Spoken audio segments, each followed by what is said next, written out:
You ever notice how some people work for 10 years, save money constantly, avoid risks, do everything responsibly, and somehow they still stay financially stuck?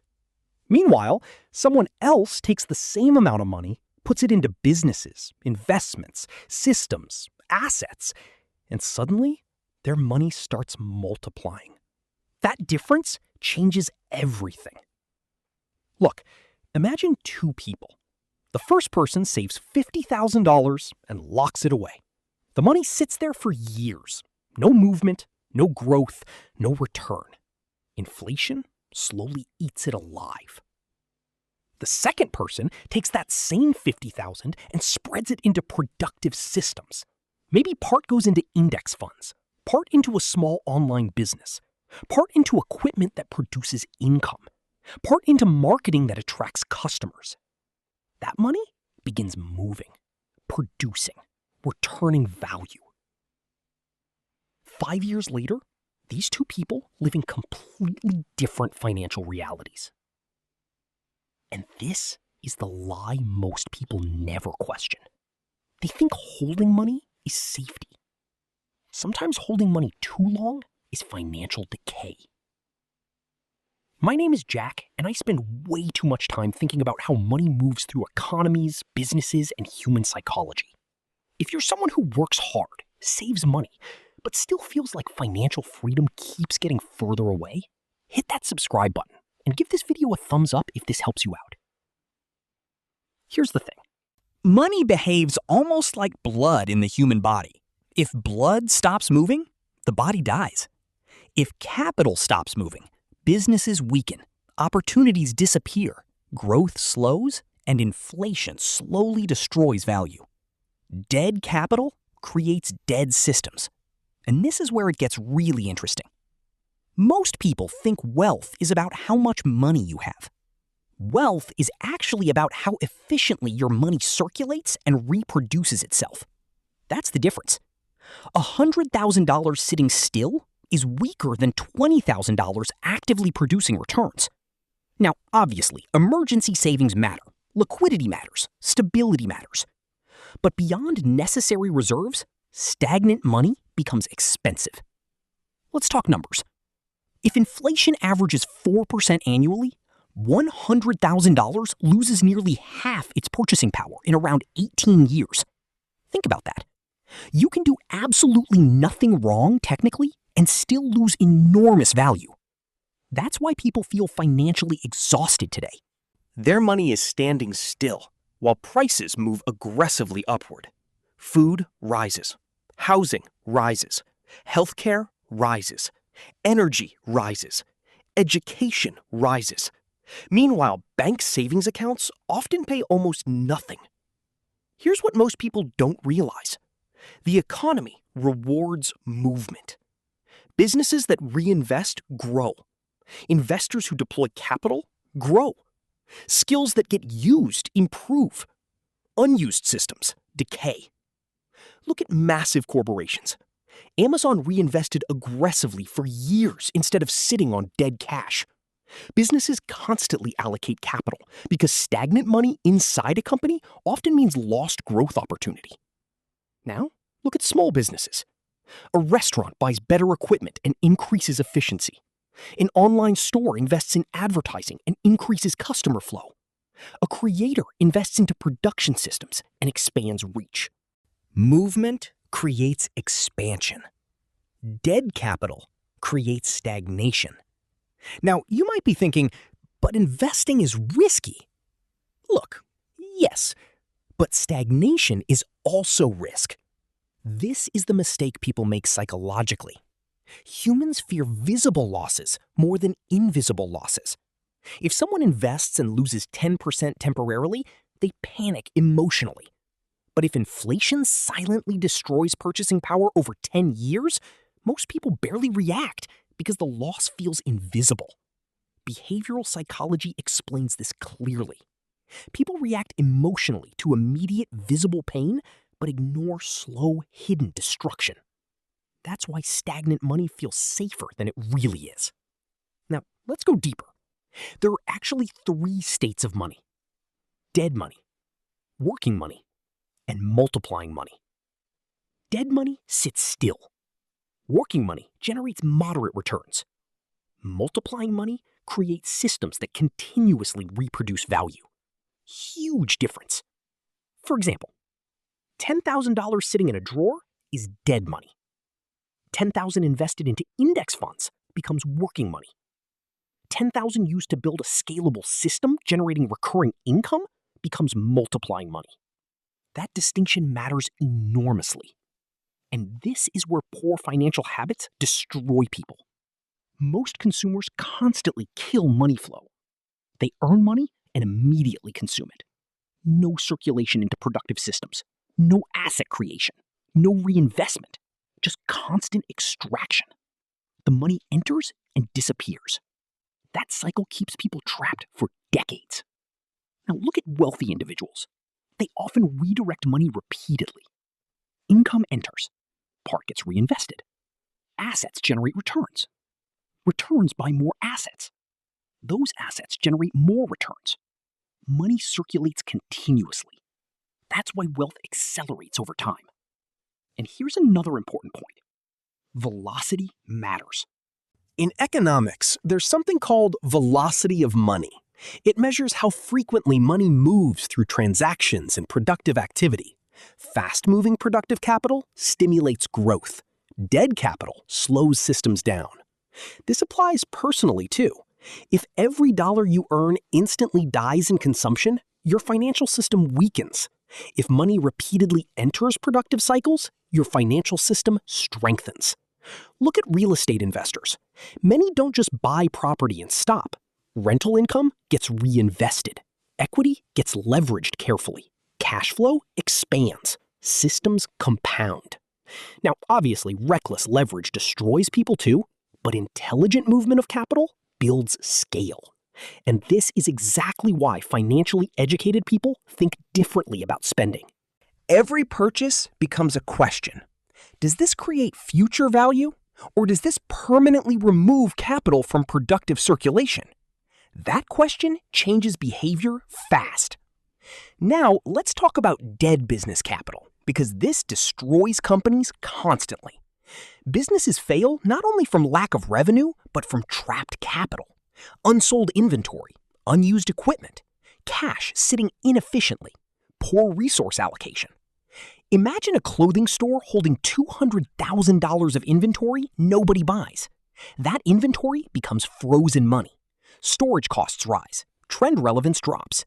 Cash flow tightens. Dead inventory slowly suffocates the business. Smart businesses move inventory aggressively because movement matters more than emotional attachment to products. Cash flow keeps businesses alive, not emotional decisions. Now think about individuals doing the same thing. People hold expensive items that produce nothing. Luxury watches, unused vehicles, storage units full of forgotten purchases, dead objects holding trapped capital. Meanwhile, productive assets could generate returns. Here's what most people don't realize. Ownership alone means nothing. Productivity matters. A parked luxury car losing value every year is different from a productive delivery vehicle generating income daily. Both are assets, technically. Only one produces movement. Now let's talk psychology again, because this matters deeply. Why do people keep dead money? Control? Security? Fear? Humans like certainty. Cash feels emotionally safe because it's visible and accessible. Investments feel abstract. Businesses feel uncertain. But long-term financial growth usually requires controlled movement, not permanent stillness. This is why wealthy people often tolerate calculated uncertainty better than average consumers. They understand idle money carries hidden costs. Now let's use a simple example. Imagine two people each inherit $100,000. Person A leaves the money untouched for 20 years. Inflation averages 3% annually. Real purchasing power declines dramatically. Person B invests the money into diversified assets averaging 10% annual return. After 20 years, the investment potentially grows above $600,000. Same starting point, different behavior, massive outcome difference. And here's the disturbing part. Most people understand this intellectually, but still fail behaviorally because emotion overrides logic. During market crashes, people panic. During economic fear, people freeze. During uncertainty, people stop moving capital. Yet historically, some of the greatest opportunities appear during fear periods. Now, I'm not saying blindly invest into random things. That's stupidity. Movement without intelligence becomes chaos. Productive capital movement requires strategy, diversification, risk management. Cash reserves, long-term thinking, but complete stagnation often guarantees slow decline. Now, let's discuss businesses again, because this principle becomes even more obvious there. Imagine two restaurants. Restaurant A earns profits and immediately extracts all cash for lifestyle spending. No reinvestment, no upgrades, no marketing improvement, no efficiency systems. Eventually, competitors dominate. Restaurant B reinvests into better operations, branding, technology, customer experience. Over time, growth compounds. Same industry, different capital behavior. This happens everywhere. Now, here's something powerful. Money movement also affects opportunity exposure. The more productive systems you participate in, the more opportunities appear. Investors meet entrepreneurs. Businesses create partnerships. Assets create additional deal flow. Movement creates visibility. Stagnation isolates. And this explains why financially active people often seem to attract more opportunities. They exist inside economic flow systems. Now, you might be thinking, okay, Jack, but what if I lose money? Look, losses happen. Even wealthy investors lose money sometimes. The difference is they usually understand probability and long-term outcomes.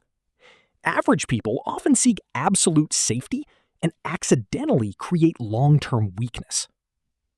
Real financial intelligence means balancing protection with productive movement. Not recklessness, not paralysis. Balance. Emergency funds protect instability. Investments create growth. Assets create leverage. Cash flow creates resilience. And this is where it gets really interesting. Once your money begins moving correctly, your relationship with time changes. Because active labor is limited. You have limited hours. But productive systems can continue operating beyond your physical effort. That changes scalability completely. This is why asset ownership matters so much. A worker trading hours for income remains limited by time. An asset owner can potentially scale beyond personal labor. That's the real shift. Now, let's talk about one huge mistake modern consumers make. They confuse visibility with productivity. Expensive, visible purchases often destroy productive capital. People finance luxury lifestyles before building strong systems. That reverses wealth creation. Wealth usually gets built quietly first. Assets first. Consumption later. Not the opposite. And social media worsens this problem massively. People see visible consumption constantly. Cars, vacations, luxury apartments, designer products. But nobody sees hidden debt, weak cash flow, or financial fragility underneath. Real wealth often looks boring initially. Investment accounts, business systems, cash flow structures, reinvestment cycles, not flashy consumption. Now, let's discuss compounding, because this connects directly to moving capital. Compounding only works when money stays productive long enough. That's critical. People interrupt compounding constantly through emotional decisions. They withdraw investments early, sell during fear, stop contributing, consume gains. Compounding needs time and movement together. That combination becomes explosive eventually. For example, $500 monthly invested at 10% annually becomes over $1 million across decades. Not because contributions alone are huge, because productive movement compounds repeatedly. This is mathematical reality. And again, the psychology matters. Most people underestimate exponential growth because humans think linearly. Small beginnings feel insignificant, but compounding eventually accelerates aggressively. That's why consistency beats emotional intensity financially. Now, let's bring this into practical action. How do you prevent dead capital? First, keep emergency reserves, but define limits. Excessive idle cash beyond necessary protection often loses efficiency.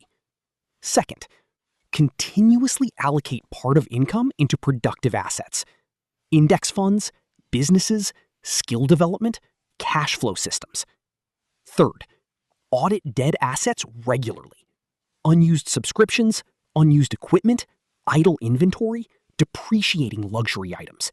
Ask whether capital could work harder elsewhere. Fourth, focus on cash flow. Revenue movement matters. Fifth, reinvest intelligently. Many people stop too early. Now, here's another critical point. Not all movement is productive. Spending money impulsively is movement too, but destructive movement. Productive movement creates future value. Destructive movement creates temporary stimulation.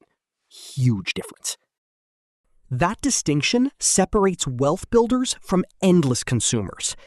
Now let's talk about emotional spending. People often buy relief, not products. Stress creates consumption. Boredom creates consumption. Status insecurity creates consumption. And corporations understand this perfectly. Modern advertising targets emotion aggressively. Why? Because emotional spending kills rational capital allocation. If consumers thought strategically constantly, many industries would collapse. That's reality. Now think about this. Every dollar you spend has alternative future value. $100 invested monthly for 30 years at 10% annual return becomes over $200,000. Tiny, repeated decisions create enormous future consequences. And this is why financial awareness matters. Because money decisions are rarely isolated. They compound. Good decisions compound. Bad decisions compound too. Now here's the final shift I want you to understand. Money itself is not wealth. Movement capacity is wealth. Productive systems are wealth. Cash flow is wealth. The ability to generate value repeatedly matters more than static possession. A dead pile of money slowly weakens. A productive financial system strengthens continuously. That's why businesses, investors, and financially intelligent people obsess over circulation. Because movement creates survival. Movement creates growth. Movement creates opportunity. And stagnation slowly destroys everything. So ask yourself honestly, is your money alive? Or is it sitting somewhere slowly dying while inflation, time, and bad allocation quietly destroy its potential? Because the future belongs to people who understand one brutal truth. Money that moves intelligently survives. Money that sits still eventually disappears.